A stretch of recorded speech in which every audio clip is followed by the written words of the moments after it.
It's Friday. You know what that means. It's time for this week's Friday Five. We've got a really exciting edition for you today. We're going to be all over town talking about things that you might want to learn more about. We're going to start things off at the West Side Trail and talk with my friend Dan Austria about the work that they've done to finalize the final mile of the West Side Trail. It's 14 years in the making. It's pretty exciting stuff.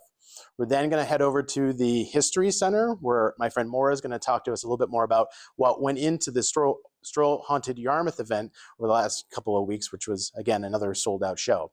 After that, we're going to go eat and see some delicious-looking food over at Maggie Mae's and talk about some of the stuff they've got going on for the holiday season. We're going to wrap things up with a couple of election updates back at Town Hall. So stick with it. Glad you're here. Number one. We're kicking things off this week. Probably the worst weather of the fall, but here to highlight a really exciting project here in Yarmouth. I'm here with Eric Donahoe from Yarmouth Community Services and Dan Austria, who's a volunteer extraordinaire here in town, to talk about the West Side Trail and some of the improvements that that you all, and through a bunch of volunteer help, have made happen. Dan, tell us more about it. Thanks, Scott. This is the culmination of a 14-year effort to build the West Side Trail, which now runs from the Applewood subdivision down this way to Wyman Station at the tip of Cousins Island. It's been all volunteer built with a lot of help from many, many groups. It was first envisioned in 1988. We've had a license from Central Maine Power Company since 1991, and nobody could figure out how to build it until we came along. And it's been just a wonderful project for the community. We've had probably 10,000 or more hours of volunteer labor put into this, and a tremendous outpouring of support financially from the business community, from individuals, from the Economic Development Board, and from the state with regional recreational trail grants. And what we're standing on here is the newest section. We call it the last mile, because literally it's a mile from West Elm Street to Hillside. We built almost 1,000 feet of boardwalks. You can see one behind me, and there's another one down here. All of this has been built to what are called universal access standards. And that means that anyone with a disability, in a wheelchair, or just parents with strollers and small children, it's a great place for youngsters to learn how to ride on trails, because it's very smooth. It's 5 feet wide. All the bridges have rails on them so that you can fall off, but it's pretty hard. And so we are just really excited that now we have what we're told is the longest accessible trail in the state.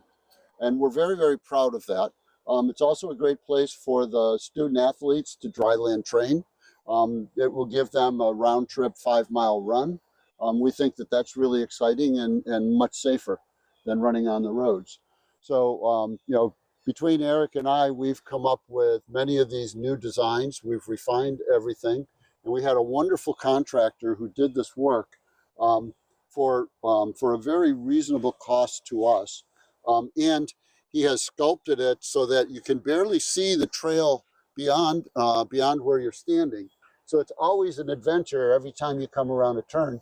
And those turns may have fox or deer or coyotes.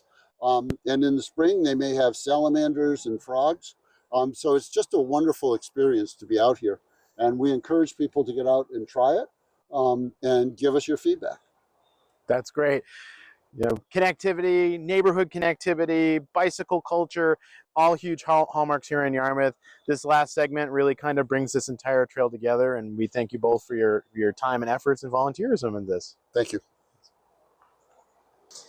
Number two, today we're at the Yarmouth History Center to learn a little bit more about the Stroll Haunted Yarmouth event that went on last week. Hopefully you had a chance to get there. Sold out shows, unbelievable again this year.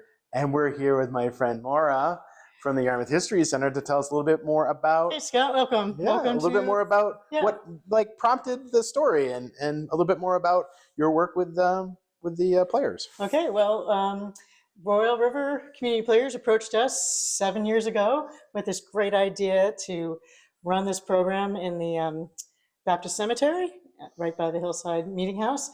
We were happy to help out with research. And so every year since, we have helped them find characters for their program. This year, and every year after that, since, we have created an exhibit based on all the characters that appear in Stroll Haunted Yarmouth. So if you went and you have questions about who you saw perform and some of the former Yarmouth residents who appeared there, or if you're just curious about the program and you didn't get tickets, come on over and we'd be happy to help you out and give you a little bit of this history. So basically, the Royal River Community Players make history come alive for That's us. amazing. Yes, it's really great, and it's so much fun. So we have a lot of the characters who appeared this year. We are lucky enough in the collection to have actual things that belong to them. Mr. Coombs's top hat, Mr. Chu's violin that he created himself. We have pens and letters and many primary sources that were created or owned by the people who appeared in the program. So every year there's different characters Every based year on former there Yarmouth are, residents? yes. Well, that's super cool. All new every year, and soon there'll be a library. Sure. And hopefully we can rerun the top 10, someday. But it's been really great.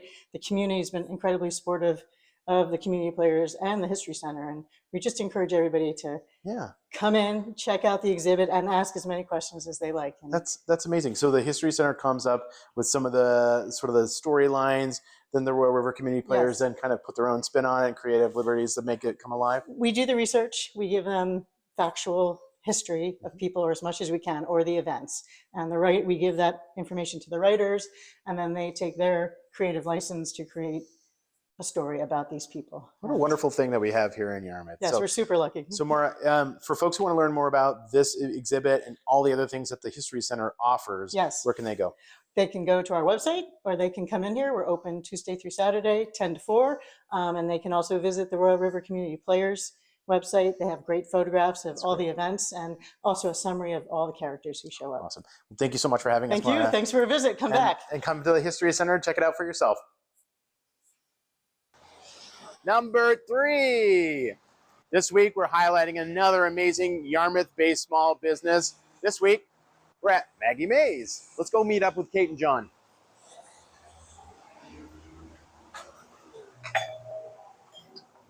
Good to see you. Welcome to Maggie Mae's. Boy, does it smell really, really good in here. Chocolate chip cookies in the oven. We have to get Just some of those. coming out. Oh, maybe try one of those out for the camera. All right. All right, we can probably we'll do get that. one of those for you. Cool. Have a All right. Gosh, they're still warm, guys. Let's take a look at this. Yeah. Costco can keep their double chunk chocolate cookies. I'll stick with these. It's a classic. So, Kate and John, how long have you guys been in Yarmouth? We've been here for about 5.5 years, 6 years in December, if you can believe that. We opened 2 months before the pandemic. So if you didn't know about us for the first year or two, understandable, we were all in our house. But since the pandemic has subsided a little bit, we are getting discovered more and more every day. People are coming to us for a number of reasons. We have professional people looking for food. We have young growing families that just need a meal at the end of the day to make life easier between parent-teacher conferences and sports and running around. And then we do a lot of business with folks that are aging in place. And so that's been a big demographic for us as well. In addition to all of that, we do catering. So we do catering for a number of corporate accounts. Yeah. So, anything from, corporate lunches to private catering to, birthday parties, celebration of life, bridal, all across the board. So we're really excited to be part of the community that way because we just feel that our food allows you to have the time that you need to run your busy life. We try to use food from the community as well. We have a lot of local businesses that we feature. Cheesecake from Rocky Coast Cheesecake, Toots Ice Cream. Great. Yeah. Cake, pies from Two Fat Cats. Roast bagels, Mom's Munchies, Chigobi Farms. And we use a lot of food on our salad bar from local CSAs, from local organic farms as well. Yeah, tell me more about that. I mean, because quality is such an important piece of what you guys do. Tell us more about the food quality. I think the thing that's so great about partnering with the farms is because we're the size we are, we can react quickly. So they can call us and say they have an abundance of broccolini, and they can harvest it, get it over here within an hour or two, and John can do something with it, you know? It's really exciting. It's like having a farm to table without having to have the farm. It's amazing. Yeah. Well, the food is unbelievable. The quality of the ingredients is unbelievable. There's not a lot not to like about Maggie Mae's. So, Kate, I have to guess by all the prepared foods that sort of meal trains and helping to support folks in town is a big part of your business. Yeah, I think that's the thing that we are the most humbled and proud of is that people give our food as gifts. Whether you had a new baby and you need a meal delivered to you, somebody is hurt or somebody's in the hospital, people come, they get food, they bring it to that family. In addition to that, we have a wide selection of vegan, vegetarian, gluten-free, and dairy-free options, which hits a lot of needs that people have in their diet. So people can come to us and say, I have a family that needs to be fed, but somebody's gluten-free, somebody's a vegan, do you have anything? And we can quickly get a meal together for them that they can take out in a bag and go deliver it to the family. We've had customers call us and have had some pretty bad health diagnoses, and their doctors have recommended that they come here to eat our food. So we are super humbled. That is the thing about being part of this community that we love the most, is that people are relying on us for the food that they're eating. So again, super fresh food made every day.